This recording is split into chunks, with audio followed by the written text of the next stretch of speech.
Olá, Olá. Vamos então começar a nossa aula. Essa aula ela se pretende ser muito geral, né? Na verdade, a gente vai apresentar para vocês alguns conceitos, melhor dizendo, algumas tendências historiográficas dos últimos tempos, né? Especialmente ligados a esses conceitos como globalização e mundialização, mas que têm essa vertente, digamos assim, historiográfica da história global, que está extremamente na moda, é muito badalada, né? Basta ir numa livraria para vocês verem quantos títulos tem como principal chamada essa expressão, história global, e também histórias conectadas. A gente vai falar de outros conceitos também, a gente vai fazer um painel disso tudo, mas para familiarizar vocês com isso tudo, com essa discussão toda. Não vamos aprofundar nenhuma grande reflexão aqui, por falta de tempo, por um lado, e porque também não é o objetivo do curso. É só para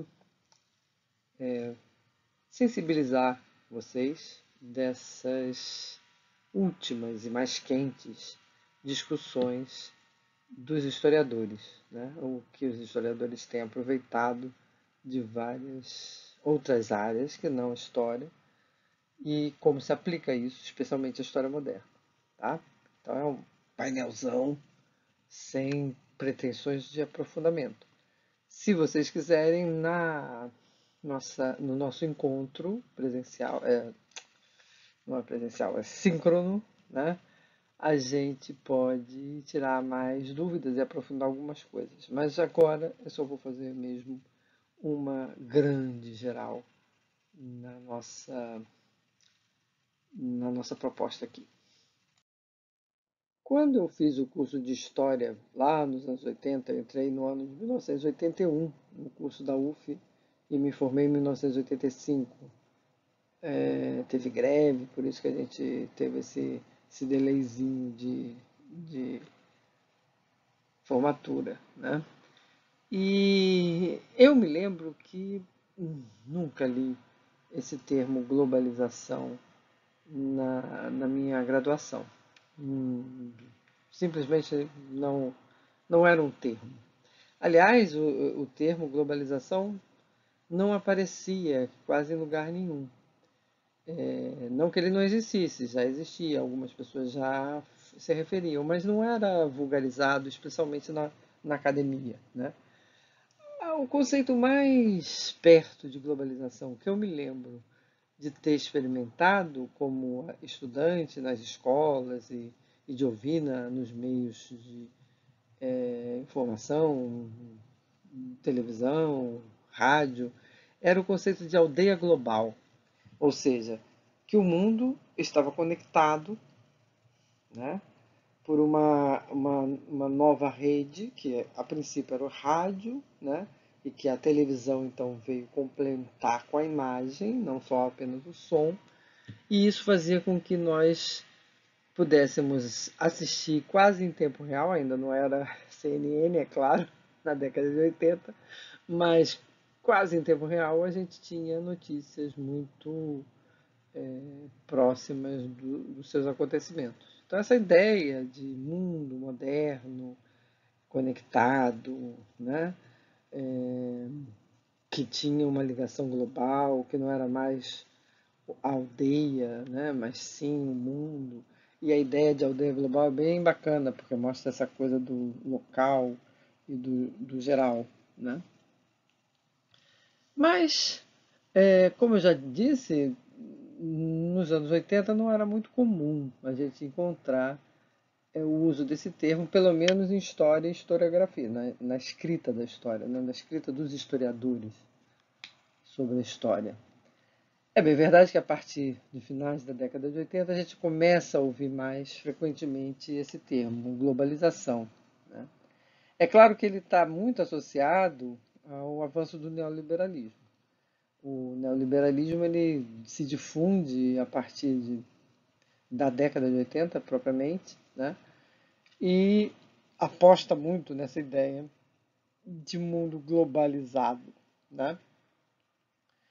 E, e de uma expansão do capitalismo que o tornaria hegemônico em toda a face da Terra. Então, na verdade, esse é um termo que está muito associado a vários fenômenos e acontecimentos que estão se desenrolando no final do século XX. Então, a queda do Muro de Berlim, a expansão das grandes empresas capitalistas, né? Desde montadoras de automóveis até é, grandes empresas de tecnologia, né? Então isso tudo está muito ligado a essa realidade. Especialmente a um pensador americano chamado Fukuyama, que escreveu um livro que ele dizia, o título era O Fim da História, né? Em que ele dizia que com a derrota mental, né, da, do mundo socialista, com a queda do Muro de Berlim, né, finalmente, então, o capitalismo vencera, né, a grande batalha da Guerra Fria, a oposição comunismo-socialismo, capitalismo, desculpem, socialismo-capitalismo, e, portanto, agora, segundo Fukuyama, não, não haveria mais atritos, né? A roda dos interesses econômicos se afirmaria nos interesses capitalistas. A gente está vendo que o cara errou feio, né? A história continua. A história continuará sempre enquanto houver homens e seres humanos, né?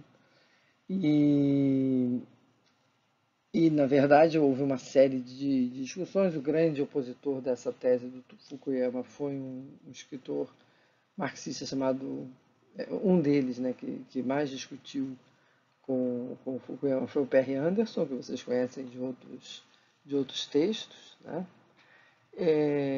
Mas, de qualquer forma, a gente não quer entrar muito nesse assunto, é só pincelar para vocês a ideia de que, na verdade, o termo globalização está muito ligado a esse contexto mesmo, de final do século XX, desse processo de expansão do capitalismo e, especialmente, da ideologia neoliberal, né, que até hoje tenta se afirmar, né? E infelizmente eu acho que criou um modelo de mundo muito mais cruel e violento do que a gente tinha, né? Então é importante a gente ter isso claramente, né? Que globalização, portanto, é um conceito muito complexo da gente utilizar, porque ele está muito associado a esse discurso ideológico de afirmação do neoliberalismo e do capitalismo, né? E muita gente se recusa mesmo a usar o termo globalização porque, primeiro, acha isso, né? Acha que essa mancha ideológica original do termo é muito ruim, né? Outros acham que é um modismo, que vai passar e que, portanto, é uma grande moda, tá? Mas o fato é que o termo existe, né? Eu acho que não adianta a gente ficar brigando com o termo. Ele está aí e a gente tem que entender o que ele é, né? E aí, para entender, uma das primeiras coisas que a gente deve fazer para entender qualquer conceito é procurar primeiro ver qual é o sentido geral do termo, né? E o dicionário, qualquer dicionário, é um instrumento fundamental para isso. Eu procurei 2 dicionários que são fáceis de você acessar na internet e que estão sempre sendo atualizados, né? Com mais facilidade. Um é um dicionário português, que chama Priberan, que eu gosto muito, ele é bem bacana, esse dicionário. E nele a gente tem uma definição, tem várias, tem 2 ou 3 definições, mas eu escolhi essa, que eu acho que era mais interessante para a gente explorar aqui. O fenômeno ou processo mundial de integração ou partilha de informações, de cultura e de mercados, igual à mundialização. Eu copiei exatamente como está lá, né? Então aqui no dicionário Priberan eles fazem uma sinonímia direta, né? Eles chamam globalização igual a mundialização. Seriam sinônimos. A gente vai ver que há diferenças, né? Pelo menos em história existem sutis diferenças nessa utilização. No dicionário do Ruais, a definição é um pouco mais amplificada, né? Não que ela também não trabalhe com uma certa sinonímia, mas é mais complexa, né?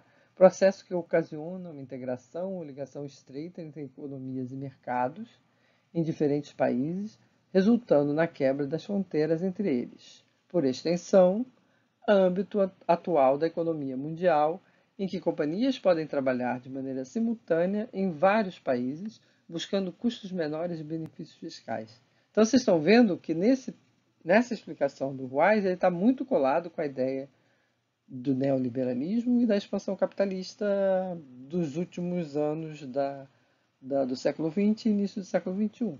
Né? Está bem perto disso.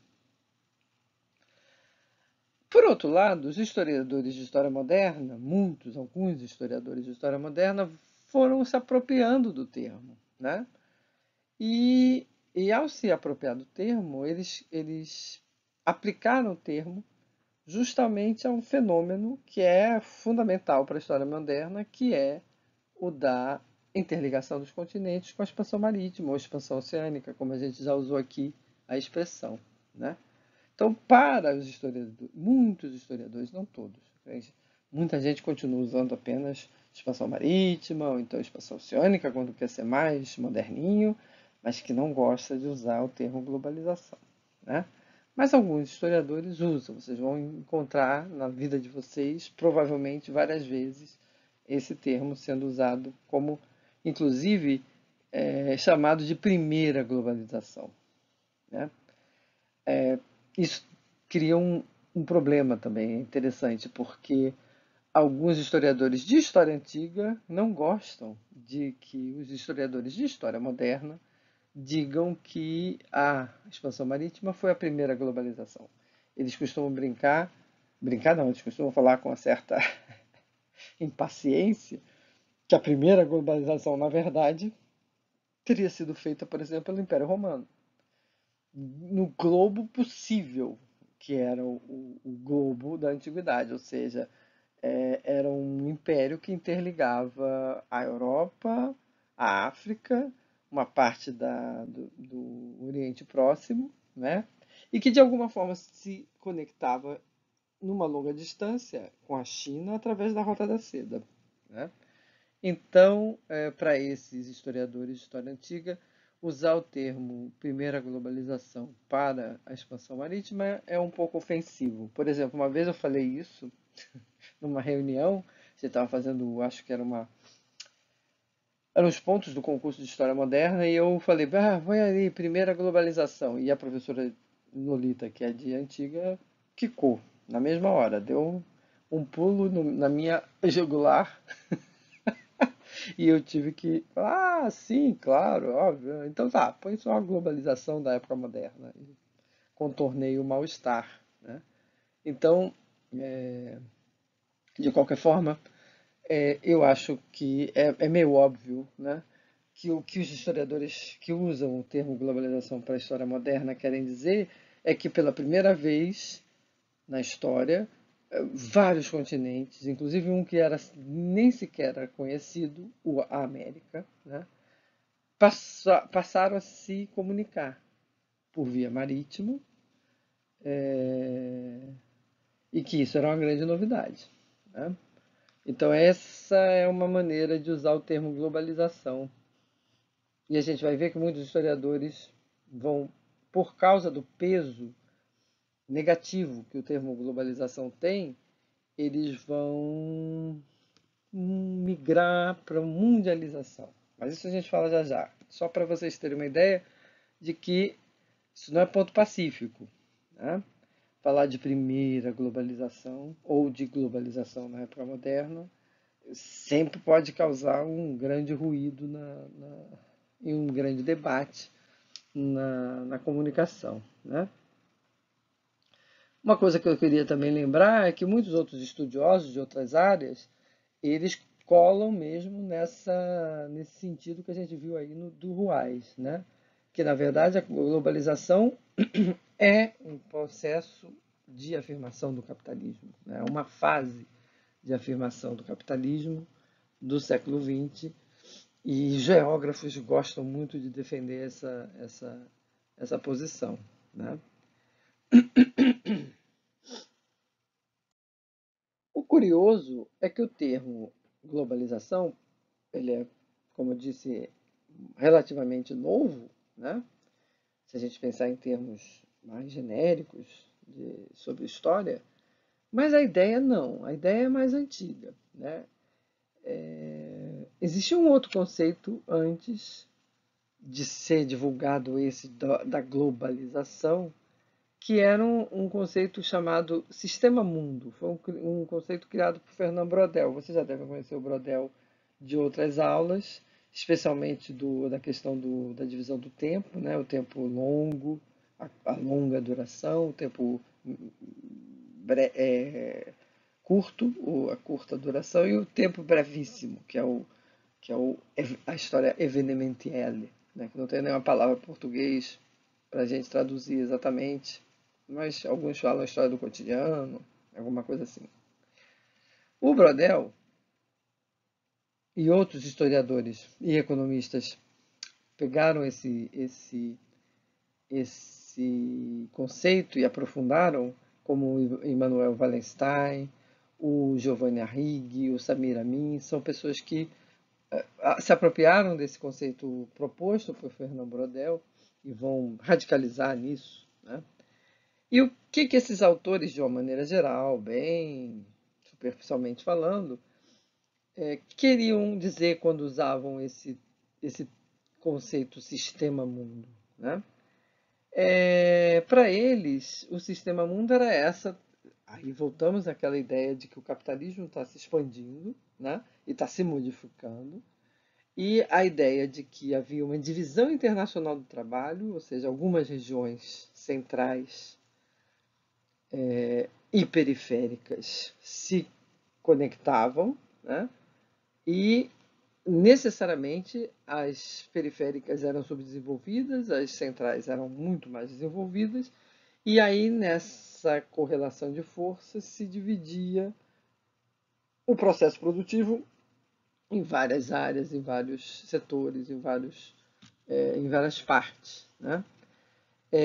Vocês podem ver, como eu falei, essa ideia de países subdesenvolvidos, periféricos, regiões centrais, com alto desenvolvimento, isso tudo demonstra para a gente justamente essa ideia de dependentismo, né? Ou seja, a ideia de sistema mundo está normalmente muito associada à teoria dependentista, ou seja, havia economias que eram dependentes, que eram subdesenvolvidas e que iam a reboque dos interesses das potências centrais, né? Essa visão do Brodel, do Wallenstein, do Arrighi, do Amin, esse uso do conceito de sistema muito é bem crítico em relação a esse processo, né? A globalização, como a gente falou para vocês, nem sempre está associada a uma crítica a esse processo de internacionalização do capitalismo, né? Aqui não, aqui no Sistema Mundo a pegada era crítica, era de denúncia, né? Era de demonstrar que esse sistema era cruel, perverso, violento, causava desequilíbrio, causava guerras, mortes e assim por diante. Então, é uma visão muito mais à esquerda, né, do que muitos que usam o termo globalização costumam ter, né? Mas notem que, porque está baseado nessa ideia dependentista, ela cria uma hierarquia, né? Tem os países que têm o poder e os que não têm. Na globalização, isso é meio diluído, né? A ideia de trocas culturais, e mesmo das quatro trocas econômicas, ela é colocada em patamares mais de igualdade, né? Que podemos criticar, né? Não é das melhores leituras. Mas, de qualquer forma, eu queria deixar registrado aqui esse aspecto do sistema mundo para vocês também não acharem que globalização é um termo que surge do nada, né? Na verdade, tem uma história aí por detrás de outros conceitos que já pensavam nessa sociedade interligada. Brodel, por exemplo, quando ele pensa o sistema mundo, ele pensa na época moderna, né? Justamente a expansão marítima, a integração do Mediterrâneo. Ele está pensando nessas conexões. Então, ele pode não estar usando as mesmas palavras que nós usamos hoje, mas a concepção da coisa é muito próxima, né? É muito arcabouço. Então, o que nós dizemos hoje tem muito a ver com o que a gente leu e bebeu desses caras que produziram na década de 50, 60, mais ou menos, né? Então, isso não pode ser perdido no horizonte na nossa reflexão. O que nos leva ao termo mundialização. O termo mundialização, como vocês já viram no iniciozinho da aula, ele pode muito bem se prestar a ser apenas um sinônimo do globalização, né? Do termo globalização. A gente viu o Priberium fazer isso sem pestanejar, né? Mas o dicionário do Ruais, apesar de fazer uma sinonímia, ele tem uma definição um pouco mais complexa, né? Por quê? Porque ele fala que mundialização é a ação de mundializar, de tornar mundial, comum, universal, sendo capaz de se expandir ou de alcançar tudo e todos. Aí eles fazem a sinonímia, globalização. E, e, e ainda anexa a universalização, que é um conceito até mais antigo, né? Então, como é que isso foi apropriado pelos historiadores, né? Aqui, alguns estudos demonstram que o termo globalização é um termo muito mais usado pelos historiadores intelectuais de língua inglesa. Então, os americanos, os canadenses, os próprios ingleses usariam com mais tranquilidade o termo globalização. Já o termo mundialização, que pode ser visto como sinônimo, ele seria mais usado por intelectuais franceses, né? E a gente vai falar de dois, de um pelo menos, o Gruzinski, por exemplo, que usa o termo mundialização com muita frequência. E por que que eles teriam isso? Justamente porque eles querem escapar daquela tal carga ideológica que eu falei para vocês, que o termo globalização tem, né? Mundialização quer dizer necessariamente a mesma coisa, mas não está tão colado ao discurso neoliberal, né? E fala a mesma coisa, mas sem essa carga ideológica tão pesada, né? Então essa é uma maneira de contornar essa questão. Vocês vão me perguntar, e professora, o que a gente faz? Fala globalização ou fala mundialização? Como vocês quiserem. Vocês fiquem livres. Como a gente está vendo aqui, são sinônimos, né? É só uma questão de escolha, né? Eu acho melhor e mais prudente escolher mundialização, por causa dessa, justamente por esse argumento de que você está fugindo de todo um peso ideológico que às vezes pode atrapalhar a sua tentativa de comunicação, né? Mas é só uma recomendação breve, assim, leve, não tenho nenhuma. Se vocês escreverem globalização, não vou ficar ofendida nos trabalhos de vocês, nem vou achar que está errado, absolutamente. É perfeitamente válido usar tanto um quanto o outro, entendendo just, justamente a delicadeza entre o uso dessas duas expressões. Falamos então de dois conceitos, o globalização e mundialização, até aqui. E agora a gente vai passar por uma outra questão, que é a de como os historiadores estão escrevendo história nos últimos tempos, né? Então aqui também é conceito, é claro, história global é um conceito, mas ele também é uma, uma proposta de escrita da história, né? Ele tem essas duas possibilidades da gente refletir sobre ele, né?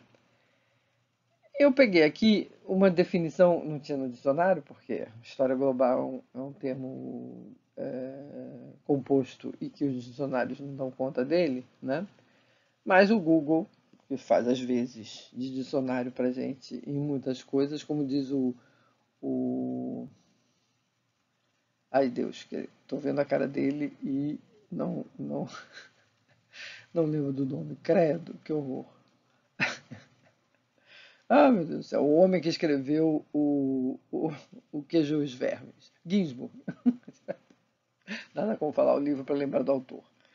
O Carlo Ginzburg fala que o Google é a prótese mental da gente, ou seja, prótese, isso aqui é uma órtese, né? E prótese é quando você põe um braço mecânico ou coisa assim. Então o cérebro de fora, né, seria o Google. E então, porque a gente faz muito uso do Google, eu fui lá e fui buscar a definição que você encontra logo de. Você escreve história global, pá! Aparece lá no primeiro. Não é nem o primeiro link, é já no próprio, na própria entrada dos vários links para você chegar a coisas mais específicas, textos, PDFs e assim por diante. E aí copiei. História global é um campo recente de estudos que analisa fenômenos, eventos e processos históricos, inserindo-os em contextos globais.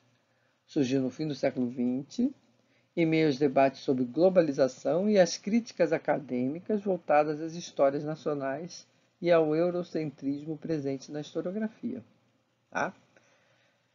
Então, o Google faz essa definição e é bastante completa. Né? De fato, ele é um campo recente, né? Que está muito esquentado, está muito na moda. E também é fato que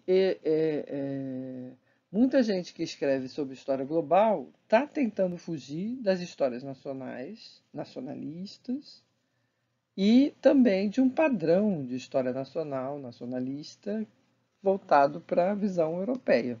Né? Isso não quer dizer que muita gente não escreva história global reproduzindo tudo isso. Há, há bastante, inclusive. Né? Porque como muitos tomam esse termo apenas como enfeite, né? Apenas como moda, não aprofundam essa reflexão. Mas a boa história global, digamos assim, se isso existe, ela está preocupada com essa questão, especialmente com essa questão de uma história nacionalista, uma história colada aos interesses nacionais, ou só muito voltada para si mesma, né? Sem perceber as várias conexões que existem e que explicam muitos dos fenômenos específicos. Inclusive, nesse aspecto, existe um outro conceito, né, que está associado ao de globalização, que é o de localização, ou seja, seria um fenômeno que conviveria com o fenômeno da globalização, que é justamente o de fortalecer e enaltecer a força do que é local, né? Então essa disputa entre o globo, entre o geral e o específico e o local é, é, é uma coisa a se explorar, né?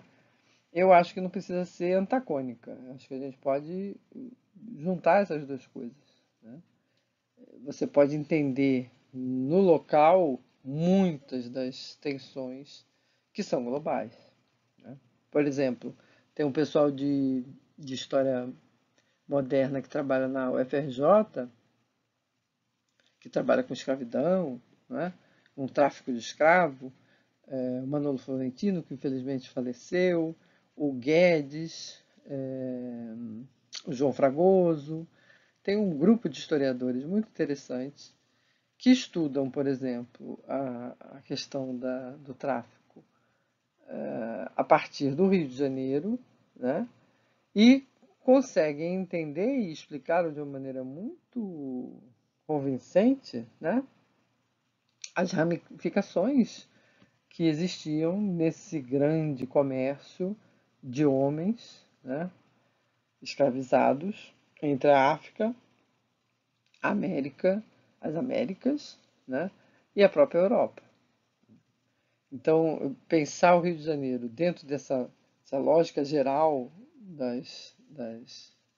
do tráfico, né, das viagens de, de comércio de carne humana, né, que esses homens faziam, é bastante rico, né? Cria bastante explicação para o que é o Rio de Janeiro, como é que o Rio de Janeiro se desenvolve e assim por diante. Eu citei aqui dois historiadores, citei um textinho, uma, um artigo, né? E esse é o João Santos e a Monique Sochazewski. É um nome difícil de falar. É um nome polonês, com certeza. Deve ser Sochazewski. Acho que é assim que deve falar. Eles dois definem de uma maneira bem legal a história global, né? Eles dizem que é um empreendimento intelectual em curso desde o início da década de 90, desculpem, é fato. Então, a história global está associado ao desenvolvimento da ideia de globalização, apesar de não ser globalização propriamente, ou só globalização, né? Mas é um movimento que está se desenvolvendo aí nesse contexto de desestruturação do mundo socialista, dessa nova ordem mundial e assim por diante. É claro que, como é um movimento muito amplo, né? Não, a gente não vai conseguir encontrar uma homogeneidade entre eles, né?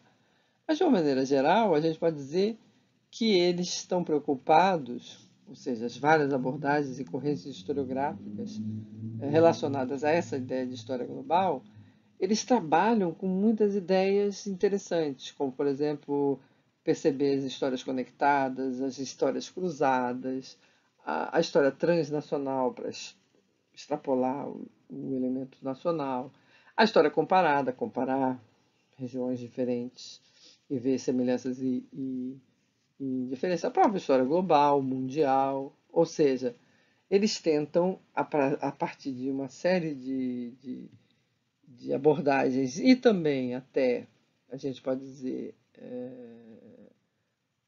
práticas, né, teóricas, né, instrumentos teóricos, refletir sobre determinados eventos históricos, né.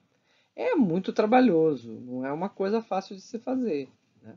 Mesmo porque você muitas vezes está preso à sua própria formação, que é uma formação que está ligada à história nacional. Então, você ultrapassar isso é difícil, né?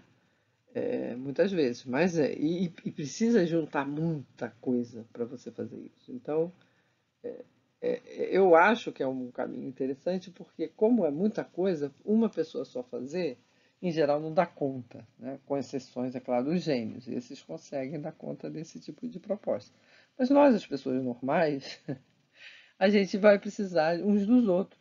Ou seja, é um tipo de historiografia que usa muito a produção específica de estudos monográficos, de história local, né, para poder fazer a generalização. Então é bastante trabalhoso, por um lado, né? E uma outra coisa, portanto, é uma proposta metodológica, como dizem aqui o João Santos e a Monique Sochakzewski. É, é claro que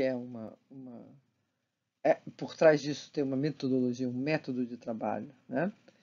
E uma das grandes motivações desse grupo, ou de parte dele, como eu já falei, nem todo mundo tem essa pegada, né? Mas muitos se preocupam muito, sinceramente, em superar uma visão nacionalista ou uma visão eurocêntrica, ocidentalista da história, né? Não é fácil. Inclusive, eu vi um meme outro dia muito engraçado no Facebook, que era alguém perguntando assim: o que é decolonial? E aí o cara respondia: decolonial é um esforço para você entender o processo de descolonização, criticando os pensadores europeus, mas utilizando pensadores europeus para fazer isso. Eu gostei muito do cinismo da definição, porque de fato a gente vai falar aqui, a gente fala, somos contra o eurocentrismo e tudo mais, mas a gente vai ver que muita gente que escreve sobre essas coisas é justamente europeu e a gente não está escapando muito dessa submissão, né? Você vê que é diferente. É claro que, como qualquer meme, tem uma maldade por detrás dele, né? Uma perversidadezinha básica. Mas eu entendo a crítica, né? Mas a gente vai tentar escapar dela, já já a gente vai explicar como, né?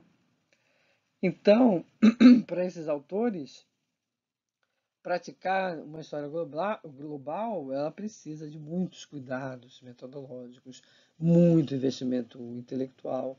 Daí isso é muito difícil de se trabalhar, né?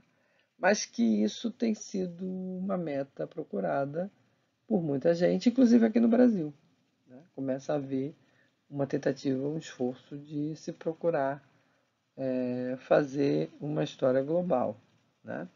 Que não necessariamente global, com outros nomes, uma história conectada, uma história comparada, mas ainda assim com essa ideia geral de interligar várias áreas de conhecimento, vários fenômenos históricos e assim por diante. Eu falei de histórias conectadas, né? E vou fazer um parênteses aqui para dar uma olhada nelas especificamente. Por quê? Porque vão ser dois autores que a gente vai frequentar muito nesse curso: o Sanjay Subramanian e o Sergei Gruzinski. O Sanjay, ele é indiano, mas tem uma trajetória muito europeia. Ele sai da Índia, vai para. Ele é historiador, sai da Índia, vai para Portugal. De Portugal ele vai para a França, onde ele conhece o Gruzinski e eles trocam figurinhas, né? Depois o Subramanian vai para a Inglaterra e agora o Subramanian está na Universidade de São Diego, se não me engano, nos Estados Unidos, né? É um cara brilhante, é um historiador monstruoso, né? Ele lê, eu acho que miseravelmente, umas 10 línguas, inclusive algumas indianas que poucas pessoas leem, né? Então ele tem acesso a muitas fontes. Ele tem ideias muito ousadas. Ele ganhou um prêmio agora, uns 2 anos atrás, de melhor historiador do mundo, dividiu com outro historiador famoso, que agora eu não vou me lembrar o nome. Era um prêmio de 1 milhão, ele ficou com 500 mil e o outro ficou com 500 mil, US$ 1 milhão. É um homem rico, portanto, é um historiador rico. É, e apesar de fazer essa trajetória muito ocidental, né, ou seja, Portugal, França, Inglaterra e Estados Unidos, por causa da formação dele e por ser ele indiano, ele está bastante chicotada, bastante paulada no pessoal que tem uma visão eurocêntrica, né? Ele tem essa capacidade e dá um show com isso, né? O Sérgio Gruzinski, ele também não, ele é europeu, ele é francês. Não estou dizendo que porque ele conheceu o Sanjay ele é diferente, mas a troca entre esses dois foi muito profícua, né? Especialmente nessa. O Sanjay Subrahmanyan é que propõe as histórias conectadas, e o Sérgio Gruzinski, de certa forma, ele divulga essa ideia do Sanjay, né? Ele não se apropria, ele divulga mesmo. Toda vez que ele fala Sanjay que fez essa proposta, né? E vai lá. O Sanjay, inclusive, no artigo básico que ele propõe histórias conectadas, ele compara a história e o historiador como o historiador, mais especificamente, como se fosse um eletricista. O historiador teria que pegar vários fios e conectar esses fios para fazer as correntes elétricas, né, circularem, ou seja, fazer as explicações serem mais ricas e mais genéricas, né. É uma imagem muito interessante, com certeza. Também no Google a gente encontra uma definição genérica sobre o que é história conectada, uma boa definição, né? É uma abordagem para a pesquisa histórica que estuda as diversas culturas, bem como a dinâmica de circulação de pessoas, de ideias, de técnicas, de recursos. É uma mistura com base em uma literatura em línguas vernáculas, não eurocentradas. Ou seja, o Sanjay Subramanian é o melhor exemplo disso. É um cara que lê desde o sânscrito até o Telugu, se não me engano, ou Tamil, como vocês queiram falar, que são línguas indianas. Ele também lê em português, ele lê em espanhol, ele lê em inglês, eu não sei se ele lê holandês, mas se bobear, lê. Ou seja, o cara é um monstro de habilidade, de leitura. E existem outros, por exemplo, tem um outro historiador também indiano, quer dizer, na verdade ele é italiano, ele nasceu na Itália. O nome dele é Paulo Aranha, mas a família dele é da Índia, da região de Goa, na verdade São Tomé de Meliapur, que é uma outra região que tinha a presença de católicos indianos. E a mãe dele e o pai vão para Roma e ele nasce lá. Então ele é italiano, ele fala italiano, ele é um italiano perfeito. Mas você olha para ele, ele é um indiano, né? Ele tem o fenótipo dele é indiano. E o Paulo Aranha também é outro que sabe 10 línguas, sabe latim, sabe inglês, sabe francês, sabe alemão, sabe português, espanhol, é um monstro também. E com isso eles têm acesso a muitas fontes. E isso é uma grande bandeira de quem trabalha com histórias conectadas, né? Que é essa ideia de que você tem que fugir das fontes europeias e procurar as fontes locais e de outras tradições culturais para você escapar da armadilha de ficar pensando como um europeu, né? Portanto, é uma história que não é para qualquer um para fazer, né? Mas que você pode fazer de outras maneiras. Você pode pensar a história conectada, sem necessariamente procurar fontes diretas, né? Você pode fazer aquilo que eu estava falando para o pessoal que trabalha com história global. Você pode colher uma série de trabalhos específicos em várias regiões, né? E alinhavar essas conclusões e estabelecer as conexões. Então, por exemplo, atualmente, tem um bom exemplo para dar, que é a professora Patrícia Faria, é uma professora da Rural.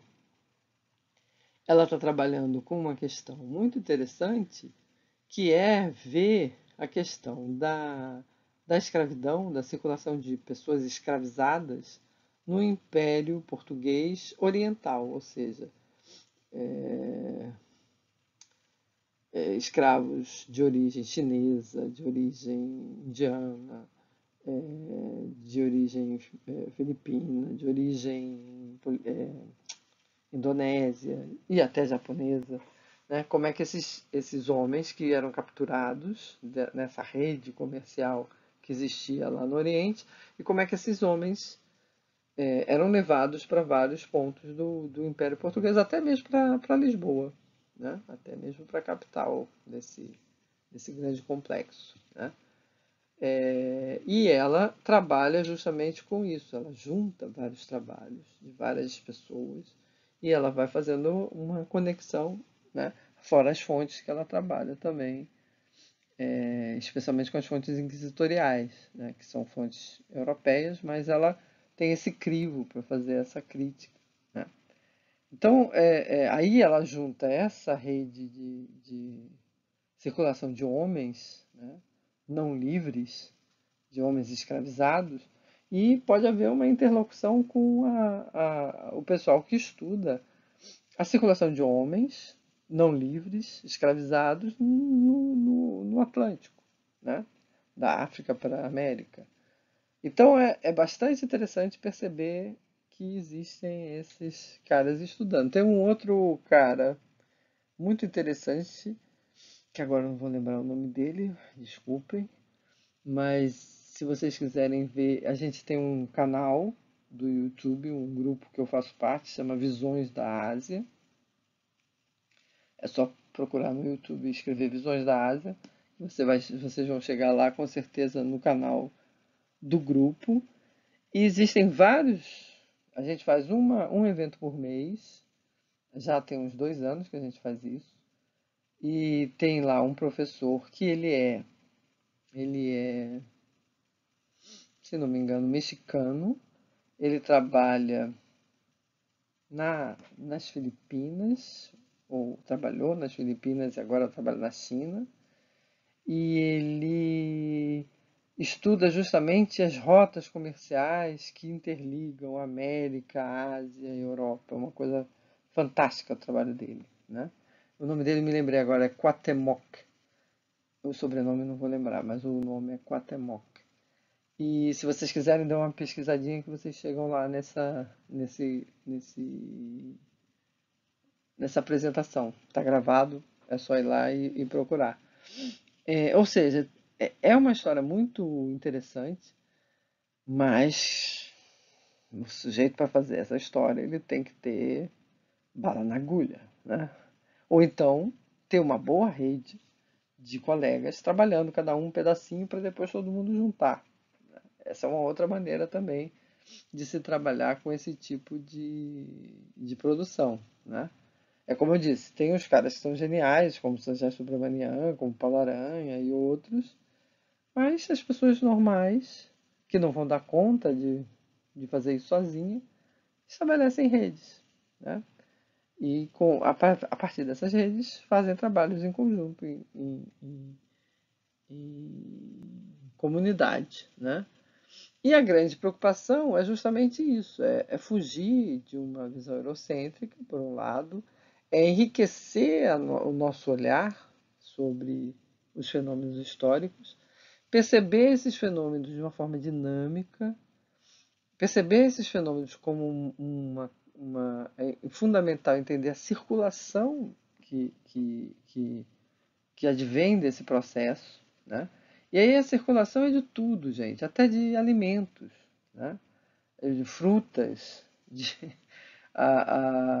eu costumo dizer que a gente jura que manga é uma fruta brasileira, mas não é. É uma fruta que veio da Índia, na época dos portugueses. Eles que trouxeram para cá, né? Por outro lado, os indianos lá juram que o caju é uma planta indiana, mas eles não sabem, a grande maioria dos indianos, que o caju é uma planta do litoral brasileiro, que foi levado para lá pelos portugueses, que se adaptou maravilhosamente. E hoje, um indiano médio vai jurar para vocês que caju é indiano desde há milhares de anos, né? Isso é só um exemplo. No caso da África, a nossa mandioca foi para a África, também levada pelos portugueses, causou uma verdadeira revolução na capacidade de criação de alimento, né? em várias, eh, eh, em vários grupos humanos e, de certa forma, sustentou a sangria que foi tirar milhões de pessoas do território africano para trabalhar como escravos nas lavouras americanas. Então, se houve população para dar conta desse mercado, muito tem a ver com o fato de que a mandioca se adaptou muito bem à África e sustentava o crescimento populacional de várias regiões africanas, né? Então, se você começa a pensar dessa forma, você percebe como é que as pequenas coisas, né, estão interligadas e interconectadas. E esse tipo de história é muito rico, né? Muito, muito interessante. Eu acho que, mesmo que a gente não consiga produzir uma história assim, ler uma história assim é muito bacana, né? E é o que a gente vai fazer aqui algumas vezes, quando a gente for ler o Gruzinski, Nas Quatro Partes do Mundo, um livro que tem esse título dele, né? A gente vai estar vendo um pouco dessas histórias conectadas, desse mundo em expansão, dessa primeira mundialização, dessa globalização, tudo isso a gente pode falar e usar sem grandes constrangimentos. Então, como eu havia prometido, a gente só fez uma geral para vocês entenderem essas grandes questões relacionadas ao nosso curso, né? Para concluir a ideia, é bom que vocês saibam que tudo isso que eu estou falando não é uma coisa pacífica ainda, né? Tem muita discussão por detrás de cada um desses conceitos que eu apresentei, tem muitas disputas, né? Tem várias leituras diferentes da minha, então não vão se fiar naquilo que eu estou dizendo. É bom ler e procurar entender melhor esse debate, né? O texto que a gente deixou para vocês é um texto de autores brasileiros, né, que pensam essa questão. Inclusive, o título do livro é muito interessante, depois deem uma olhada. Ah, eu deixei o livro inteiro para vocês. Eu marquei as páginas para vocês lerem agora, mas o livro está todo disponibilizado para vocês.